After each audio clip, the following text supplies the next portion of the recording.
नमस्कार। एले अध्ययन में आप सभी का स्वागत है।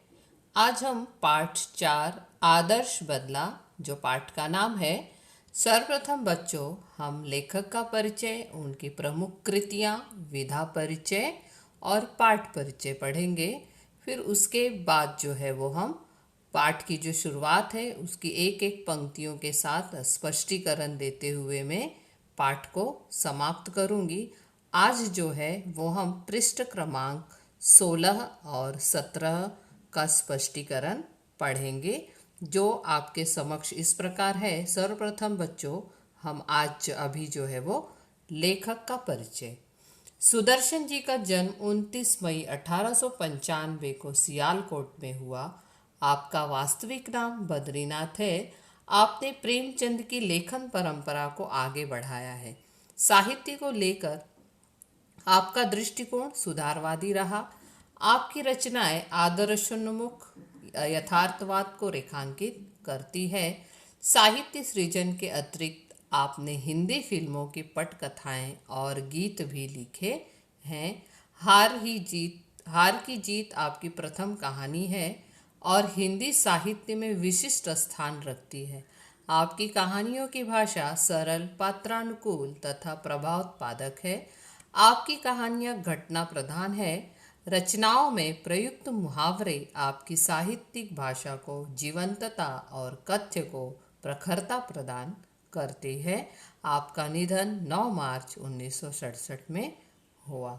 आपकी प्रमुख कृतियाँ पुष्पलता, सुदर्शन सुधा, तीर्थयात्रा, पनघट, कहानी संग्रह सिकंदर, भाग्य चक्र, नाटक भगवती, उपन्यास आनररी मजिस्ट्रेट, प्रशहन आदि हैं। विधा परिचय। कहानी भारतीय साहित्य की प्राचीन विधा है। कहानी जीवन का मार्गदर्शन करती है, जीवन के प्रसंगों को उद्घाटित करती है, मन को बहलाती है। अतः कहानी विधा का विभिन्न उद्देश्यों के अनुसार वर्गीकरण किया जाता है। सरल सीधी भाषा, मुहावरों का सटीक प्रयोग, प्रवाहमान शैली कहानी की प्रभावोत्पादकता को वृद्धिंगत करती है। पाठ परिचय बच्चों इस प्रकार है कि प्रस्तुत पाठ में लेखक ने बदला शब्द को अलग ढंग से व्याख्यायित करने का प्रयास किया है। यदि वह बदला किसी के मन में उत्पन्न हिंसा को समाप्त कर उसे जीवन का सम्मान करने की सीख देता है तो वह आदर्श बदला कहलाता है।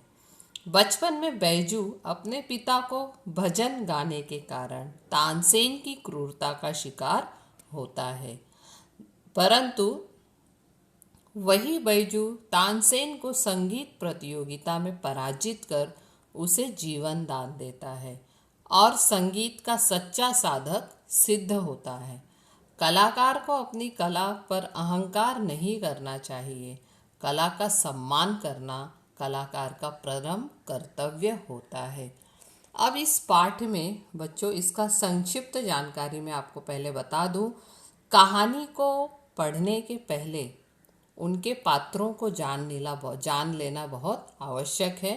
उनके बारे में जानना बहुत आवश्यक है। जैसे इस कहानी में ये बताया गया है कि हिंसा को अगर हमें समाप्त करना है, यदि किसी के मन में किसी के प्रति हिंसा उत्पन्न होती है तो उसे अगर सीख देना है, हाँ, जिससे उसको सम्मान के साथ जीवन का जो सम्मान से उसको जो सीख देते हैं वो आदर्श बदला कहलाता है। वही पाठ का सारांश जो हम ये पूरी कहानी जब हम पढ़ेंगे तो आदर्श बदला जो है इस पाठ का नाम जो है वो हमें पूरे विस्तार से समझ में आ जाएगा कि आखिर में पाठ को लेखक ने आदर्श बदला ही नाम क्यों दिया। अब देखो, बचपन में बैजू नामक यहाँ जो कहानी के जो पात्र हैं, बैजू है, हरिदास नामक गुरु जो बैजू के गुरु रहते हैं, और तानसेन जिससे बैजू की प्रतियोगिता होती है। अब ये जो बैजू नाम है इसका पूरा नाम जो है वो बैजनाथ होता है, लेकिन यहाँ जो है पेट नेम से बुलाया जा रहा है बैजू। बैजू, हरिदास और तानसेन ये कहानी के मुख्य पात्र हैं। अब इस कहानी की शुरुआत जो है वो हम करते हैं। प्रभात का समय था। आसमान से बरसती हुई प्रकाश की किरणें संसार पर नवीन जीवन की वर्षा कर रही थी। 12 घंटों के लगातार संग्राम के बाद प्रकाश ने अंधेरे पर विजय पाई थी। अब यहाँ बच्चों, आगरा शहर जो है और सुबह का समय है, प्रभात का समय है। आसमान से बरसती हुई प्रकाश की किरणें अर्थात जो सूर्य की जो किरणें हैं वह एक नई खुशहाली, नई जीवन के साथ वर्षा कर रही थी। प्रभात का समय जो होता है वो बहुत सुहाना होता है, देख के मन एकदम प्रसन्न हो जाता है। अर्थात ये बताया लेखक ने कि 12 घंटों के लगातार संग्राम के मतलब एक बहुत अंधेरी काली रात को पार कर, एक संग्राम को पार कर एक प्रकाश ने अंधेरे पर विजयी पाई है। मतलब एक घनघोर अंधेरे के बाद जो सुबह का सुनहरा मौसम होता है, जो शुरुआत होती है, वह एक नए जीवन की वर्षा के साथ होती है। इस खुशी में फूल झूम रहे थे, पक्षी मीठे गीत गा रहे थे, पेड़ों की शाखाएं खिलती थी और पत्ते तालियां बजाते थे। सुबह का जो समय होता है वो आप सभी को पता है बहुत रंगीन और सुहाना होता है। कि सुबह आकाश की जो सूर्य किरणें जो धीरे धीरे से जो प्रकाश पड़ती है, प्रकाशमान होती है, फूल झूमते हुए दिखाई देती, सुबह की ठंडी हवा चलती है, पक्षियों की आवाज़ बहुत मीठे लगते हैं और पेड़ की जो शाखाएं वो खेलती हैं, मतलब हिलती हैं हवाओं की झोंकों से, पत्तियां आपस से टकराती हैं। उन टकराने को ही लेखक ने जो है कहा है कि तालियां बजाती हैं। चारों तरफ खुशियां झूमती हैं। सुबह सुबह एकदम मन प्रसन्न रहता है, खुशी का माहौल रहता है, सभी जगह सकारात्मक ऊर्जा की जो शुरुआत होती है। चारों तरफ गीत गूंजते थे। इतने में साधुओं की एक मंडली शहर के अंदर दाखिल हुई। उनका ख्याल था मन बड़ा चंचल है, अगर इसे काम न हो तो इधर उधर भटकने लगता है और अपने स्वामी को विनाश की खाई में गिराकर नष्ट कर डालता है। इसे भक्ति की जंजीरों से जकड़ देना साधु गाते थे। अब यहाँ क्या हुआ, सुबह का समय है, प्रभात का समय है, सुबह का वातावरण जो है वो इसमें बताया गया है। इतने में कुछ साधुओं की जो है वो मंडली, टोली जो है वो शहर की ओर दाखिल होता है और वो आपस में जो है वो बातें करते हैं। कहते हैं कि अपना मन बहुत चंचल रहता है। चंचल अर्थात कि अगर दिमाग जो खाली रहे तो क्या है ना, कुछ भी अनाप शनाप सोचने लगता है। मतलब खाली दिमाग शैतान का घर, ऐसा माना जाता है। तो वे कहते हैं कि क्यों ना इस भटकते हुए चंचल दिमाग को हम व्यस्त रखें, मतलब कि ईश्वर का ही नाम लें, ईश्वर को याद करें। तो उनका मानना है कि यदि हम अपने चंचल मन को अगर हम नहीं अपने वश में करेंगे तो वो कुछ भी अनाप शनाप सोचेगा, नकारात्मक सोच आएंगी जिससे वो हमें गलत राह पे ले जाएगी।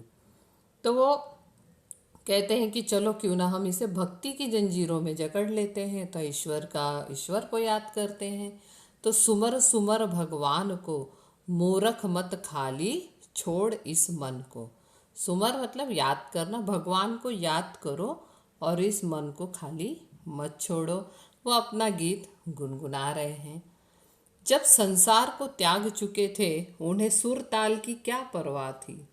कोई ऊंचे स्वर में गाता था, कोई मुंह में गुनगुनाता था और लोग क्या कहते हैं उन्हें इसकी जरा भी चिंता न थी।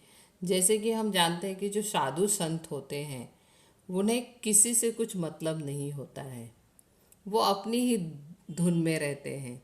तो इसी प्रकार ये जो साधुओं की जो मंडली थी, जो टोली थी, वो आपस में गीत गुनगुना रहे थे, गा रहे थे। कोई ऊंचे स्वर में गा रहा है, कोई धीमे गा रहा है। वो अपना गाते गाते चले जा रहे थे और अपने में ही मगन थे। उन साधुओं की टोली में एक छोटा बच्चा भी था, 10 साल का।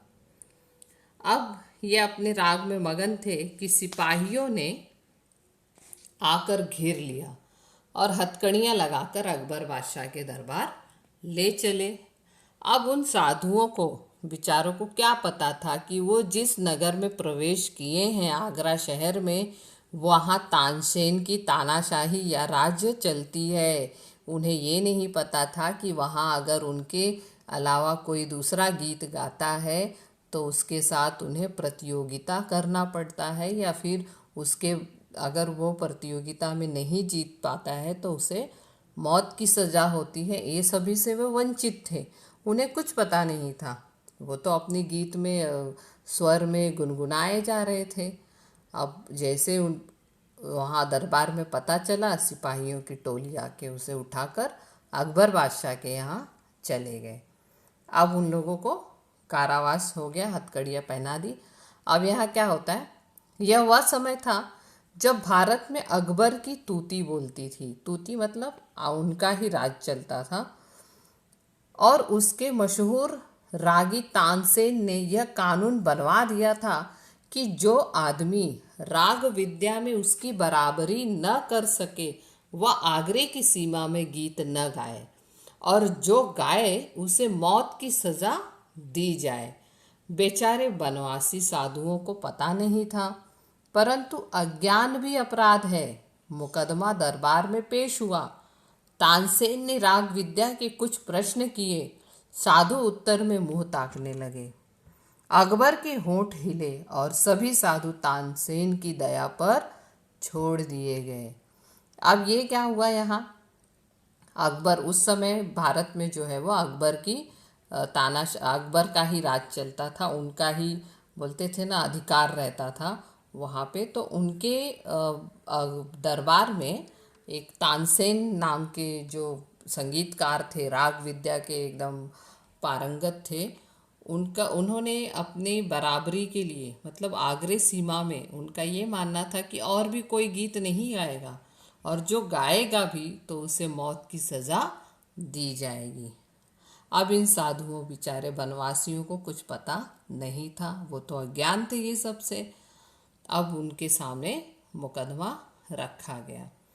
अब मुकदमा रखने के बाद तानसेन ने कुछ राग विद्या के कुछ प्रश्न पूछ लिए, जिसका उत्तर वो साधु नहीं दे पाए। अब साधु उत्तर न दे पाए तो अब वहाँ क्या किया जाए। तो अकबर के होंठ हिले और सभी साधु, अकबर के होंठ हिले मतलब अकबर ने अपना फैसला सुना दिया कि तानसेन जो है वो जीत गया है और ये साधु हार गए हैं। प्रतियोगिता रखी गई थी तो हार गया है, तो अब साधुओं को मौत की सज़ा, मृत्युदंड दिया जाएगा, ऐसा उन्हें बता दिया गया। अब दया निर्बल थी, वो इतना भार सहन न कर सकी। मृत्युदंड की आज्ञा हुई। केवल एक 10 वर्ष का बच्चा छोड़ा गया। बच्चा है, इसका दोष नहीं, यदि है भी तो क्षमा के योग्य है। अब यहाँ ये बताया है कि उन्हें मृत्युदंड की सज़ा सुनाएगी साधुओं को, और एक बच्चा जो 10 वर्ष का था उस पर दया दिखाएगी, क्षमा दिखा दिया गया, क्योंकि वो क्षमा के योग्य है, क्योंकि वो छोटा बच्चा था। बच्चा रोता हुआ आगरे के बाजारों से निकला और जंगल में जाकर अपनी कुटिया में रोने तड़पने लगा। वह बार बार पुकारता था, बाबा तू कहाँ है, बाबा तू कहाँ है। अब यहाँ उन साधुओं को फांसी की सज़ा दे दी गई, मृत्युदंड दे दिया गया। अब बच्चा जो है उसे छोड़ दिया गया। अब बच्चा करे तो क्या करे, वो वहाँ से महल से, वो आगरे शहर से निकल जाता है अपने घर की तरफ और रोता बिलखता चीखता चिल्लाता हुआ जाता है। अब कौन मुझे प्यार करेगा, कौन मुझे कहानियाँ सुनाएगा। लोग आगरे की तारीफ करते हैं, मगर इसने मुझे तो बर्बाद कर दिया। इसने मेरा बाबा छीन लिया और मुझे अनाथ बनाकर छोड़ दिया। बाबा तू कहा करता था कि संसार में चप्पे चप्पे पर दलदले हैं और चप्पे चप्पे पर कांटों की झाड़ियां हैं। अब कौन मुझे इन झाड़ियों से बचाएगा, कौन मुझे इन दलदलों से निकालेगा, कौन मुझे सीधा रास्ता बताएगा, कौन मुझे मेरी मंजिल का पता देगा। अब वो बच्चा जैसे ही नगर से बाहर निकलता है, रोता है, चीखता है, चिल्लाता है, अपने बाबा को पुकारता है। अब यहाँ वो रोते हुए बिलखते हुए कहता है कि बाबा, कि मुझे कौन कहानियाँ सुनाएगा। आप तो कहते थे कि आगरे की बहुत तारीफ करते थे, और आप कहते थे बाबा कि यह जो यहाँ बहुत दलदल है, ये संसार में बहुत कठिनाइयाँ हैं, परेशानियाँ हैं, आप ही मुझे वह सही रास्ता दिखाने वाले थे। अब आप ही नहीं रहे तो मुझे कौन सही रास्ता दिखाएगा, कौन मुझे मेरी मंजिल का पता देगा। ये कहते हुए बच्चा रोता रहा। इन्हीं विचारों में डूबा हुआ बच्चा देर तक रोता रहा। इतने में खड़ाऊं पहने हुए, हाथ में माला लिए हुए, राम नाम का जप करते हुए बाबा हरिदास कुटिया के अंदर आए और बोले, बेटा शांति करो, शांति करो। जैसे ही बाबा हरिदास उस कुटिया की ओर बढ़े, देखे कि एक बच्चे की रोने की आवाज़ आ रही है।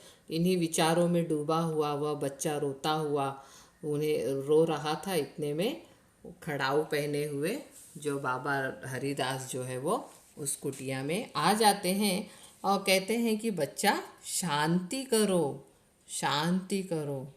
बैजू उठा और हरिदास के चरणों से लिपट गया। वह बिलक बिलक कर रोता था और कहता था, महाराज, मेरे साथ अन्याय हुआ है, मुझ पर वज्र गिरा है, मेरा संसार उजड़ गया है, मैं क्या करूं, मैं क्या करूं।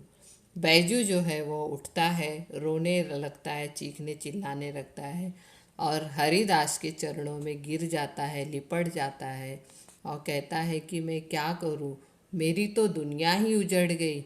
मेरे बाबा, मेरे पिता जो है वो मेरे लिए सब कुछ थे, अब वो ही नहीं है तो मैं क्या करूं, मैं किसके लिए जीऊं। तो बाबा हरिदास जी जो बोले, बेटा शांति, शांति करो। बैजू फिर कहता है कि महाराज, तानसेन ने मुझे तबाह कर दिया, उसने मेरा संसार सूना कर दिया। फिर बाबा हरिदास कहते हैं कि बेटा तू शांति कर। बैजू ने हरिदास के चरणों से और भी लिपट कर कहा, महाराज, शांति जा चुकी, अब मुझे बदले की भूख है, अब मुझे प्रतिकार की प्यास है, मेरी प्यास बुझाइए। फिर उतने में बैजू जो है वो और क्रोधित हो जाता है और उनके चरणों से और लपट जाता है, तेजी से लिपट कर कहता है कि नहीं, अब मुझे बदला लेना है, मुझे उस प्रतिकार की प्यास को बुझाना है। आप मेरी प्यास बुझाइए, आप मुझे बताइए कि मैं क्या करूं। हरिदास ने फिर कहा, बेटा शांति कर, शांति कर। बैजू ने करुणा और क्रोध की आंखों से बाबा जी की तरफ देखा।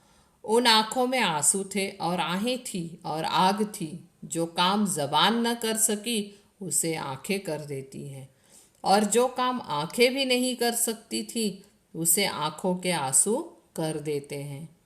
बैजू ने ये दो आखिरी हथियार चलाए और सिर झुकाकर खड़ा हो गया। अब यहाँ बाबा हरिदास जो है वो शांति शांति कहे जा रहे हैं।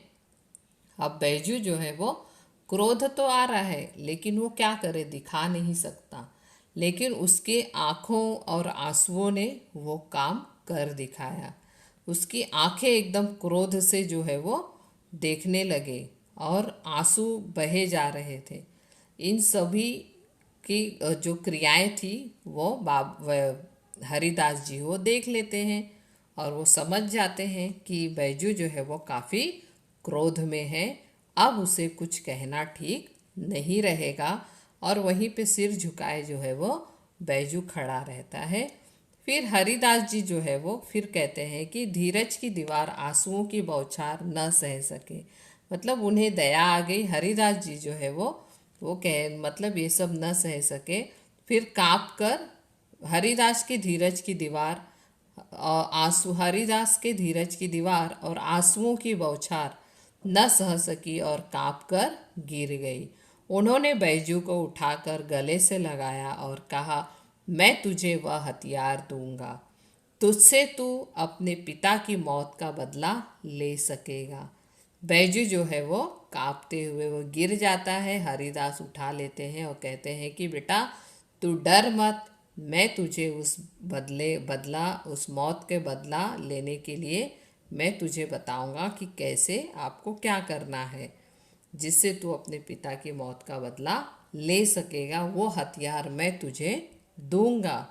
बैजू हैरान हुआ, बैजू खुश हुआ, बैजू उछल पड़ा। उसने कहा, बाबा आपने मुझे खरीद लिया, आपने मुझे बचा लिया, अब मैं आपका सेवक हूँ। वो एकदम खुशी से उछल पड़ता है, इतना खुश हो जाता है कि कहता है कि अब मैं जो आप बोलोगे मैं वैसा करूँगा, अब मैं आपका सेवक हूँ। हरिदास कहते हैं, मगर मुझे 12 बरस तक तपस्या करनी होगी, कठोर तपस्या, भयंकर तपस्या। हरिदास जी कहते हैं कि बेटा ज़्यादा खुश मत हो, आपको अपने जीवन के 12 बरस जो है वो मुझे देने होंगे। आपको बहुत कठिन तपस्या करनी होगी, कठोर तपस्या करनी होगी, तब जाकर वो हथियार मैं तुम्हें दे सकूंगा। बैजो कहता है, महाराज आप 12 बरस कहते हैं, मैं 12 जीवन देने को तैयार हूँ। मैं तपस्या करूँगा, मैं दुख झेलूँगा, मैं मुसीबतें उठाऊँगा, मैं अपने जीवन का एक एक क्षण आपको भेंट कर दूँगा। मगर क्या इसके बाद मुझे वह हथियार मिल जाएगा जिससे मैं अपने बाप की मौत का बदला ले सकूं? हरिदास जब कहते हैं कि 12 वर्ष आपको मुझे देने पड़ेंगे, तो बैजू का जवाब होता है कि हाँ, मैं आपको पूरा जीवन देने के लिए तैयार हूँ। मुझे मेरे पिता के मृत्यु का बदला लेना है और मुझे वो हथियार चाहिए। हरिदास कहते हैं, हाँ बेटा मिल गया या मिल जाएगा।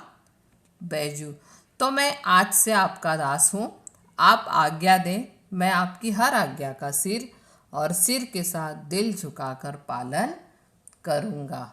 अब यहाँ हरिदास और बैजू, हरिदास जी जो है वो बैजू को अपनी तपस्या, कठिन तपस्या के लिए तैयार कर देते हैं। आज का जो अपना पाठ स्पष्टीकरण जो है वो मैं यहीं पे समाप्त करती हूँ।